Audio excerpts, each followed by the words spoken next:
The Atlanta Inquirer was established as a voice of the movement of the students primarily.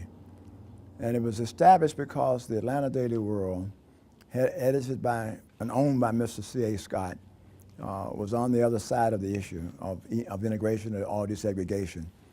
Now, let me say a kind word for Mr. Scott, if I might. I know that may sound unusual, but Mr. Scott was the publisher of the first black daily in America.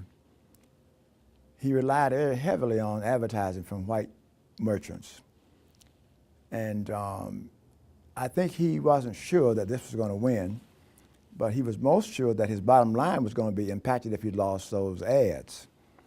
And he eventually did lose ads, but the Atlanta Inquirer came about because the time had come in our move toward liberation from segregation when we had to get a better voice.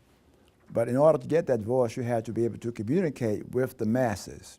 And so in order to do that, you got to be able to let the people know what you want them to do. And you got to make them vicarious sit-inners, vicarious picketers. Let them vicariously see us representing them. And if you can do that, and if you ask them, close down your accounts with segregation, open up your accounts with freedom, don't shop downtown, and then you have a newspaper coming out every week pushing the same idea. And I had a column called Let Freedom Ring, and we were constantly pushing. It was propaganda, positive propaganda to end segregation.